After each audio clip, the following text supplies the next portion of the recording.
রাত 12টা 1টার সময় দেখা যায় পাম্পে তেলের লাইনে দাঁড়ায় আছে। কি একটা করুণ অবস্থা।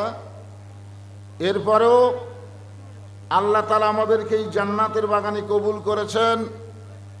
এতে আমরা খুশি হয়ে জবান খুলে সমস্বরে সকলেই বলবো, রব্বানা লাকাল হামদ হামদান কাসীরান তাইয়িবান মুবারাকান ফীহি। মাশাআল্লাহ, আপনার কথাই বলতেছিলাম। আল্লাহর প্রশংসা আমরা কেন করি? এর আগেও আপনাদের আমি বহুবার বলার চেষ্টা করেছি, মনে আছে কি নাই। এই দুনিয়াতে আসার আগে আমরা আর একটা জগতের মধ্যে ছিলাম একটা জগৎ, এটা হলো অতীতকাল। আমাদের ছিলাম এ ব্যাপারে কোনো সন্দেহ আছে? সন্দেহ নেই। সেই জগতের নাম হলো রুহের জগৎ, রুহু। ওই রুহের জগতে আমরা ছিলাম।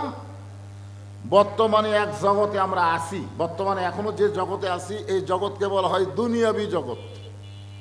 এই জগৎ থেকে আমাদেরকে আর একটা জগতে যাওয়া লাগবে। সেই জগতের নাম আপনারা জানেন, সে জগতের নাম কি? আখিরাতের জগৎ। তাহলে সর্বসাকুল্যের জগৎ কয়টা? একটাতে ছিলাম, একটাতে আছি, আর একটাতে যাব। খালি যাওয়ার জগৎ না থাকলে আমাদের মোশান বাড়ত, যাওয়া তো লাগতেছে না।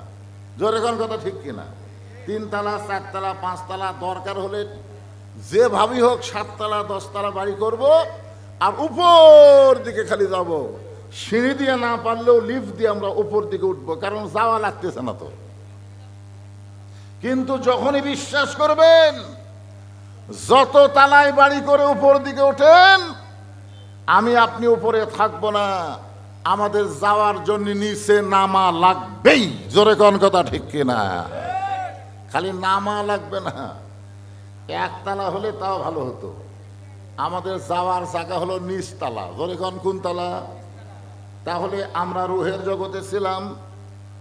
ওই সময় আল্লাহ তাআলা আমাদেরকে লক্ষ্য করে, রুহগুলোকে লক্ষ্য করে একটা প্রশ্ন করেছিল, আলাস্তু বিরব্বিকুম, আমি কি তোমাদের রব নই? আমি কি তোমাদের রব নই? তখন যারাই বলেছিল বালা, ক্বালু বালা, আপনি হলেন আমাদের রব। রুহের জগতে যারা রব বলে আল্লাহকে স্বীকার করেছে, দুনিয়ার জগতে আল্লাহ তাদেরকেই বাছাই করে করে মুসলমানের ঘরে কবুল করেছে। কারণ মুসলমানের ঘর ছাড়া অন্য ঘরে রবের কোনো খবর নাই। আমার কথাই বুঝলেন? মুসলমানের ঘর ছাড়া অন্য কোনো ঘরে রবের খবর আছে? ভগবানের আছে, ঈশ্বরের আছে, গডের আছে, কিন্তু রবের খবর একমাত্র মুসলমানের ঘরে। সেই মুসলমানের ঘরে আমাদেরকে কে পাঠাইছেন?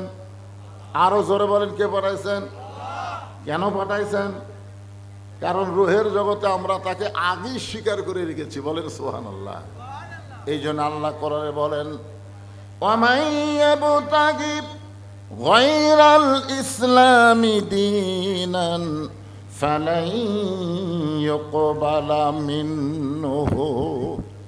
ইসলাম ছাড়া অন্য কোনো জীবন ব্যবস্থা, ইসলাম ছাড়া অন্য কোনো ধর্মকে যদি গ্রহণ করে, আল্লাহ বলেছেন কখনোই তা কবুল করা হবে না।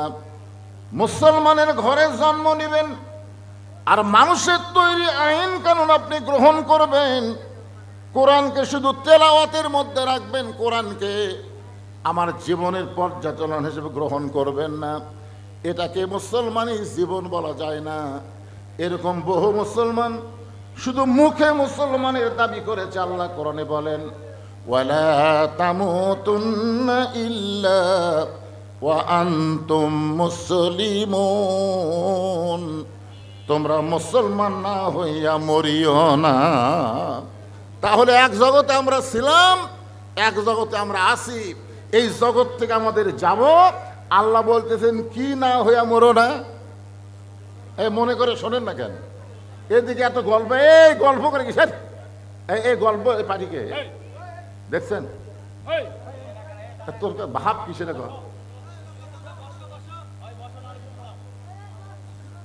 এরা বসার বয়স হয়নি তো।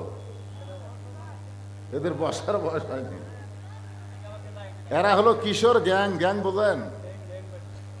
এরকে কারণেই এদের বাপ মাকে জাহান্নামে দেওয়া লাগবে, এদের কারণেই।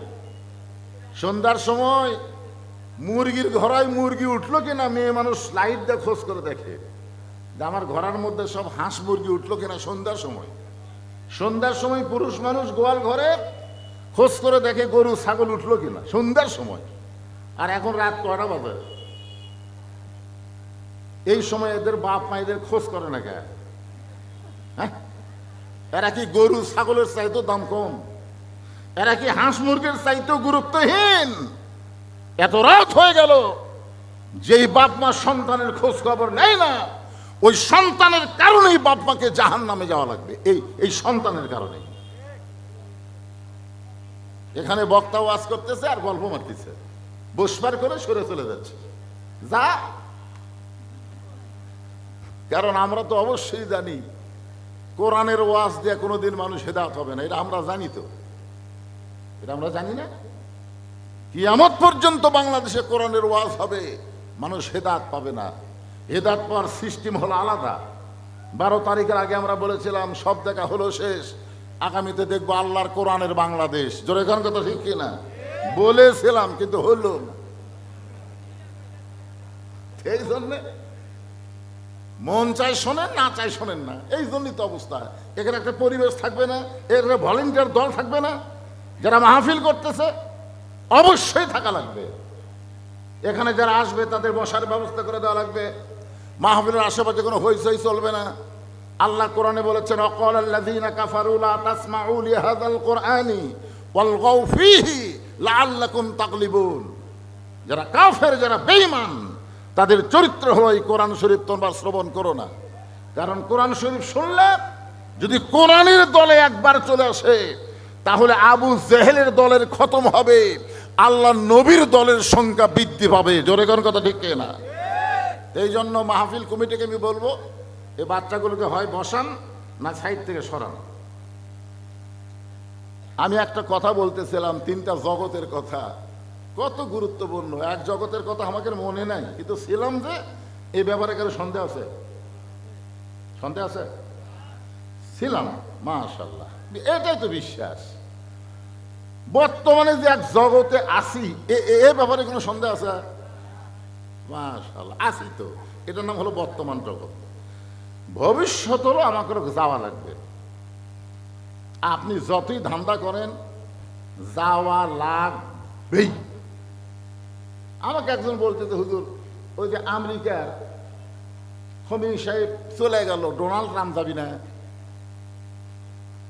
ওর ধারণা হলো ডোনাল্ড ট্রাম্প আমেরিকার প্রেসিডেন্ট, ওই যাবি না।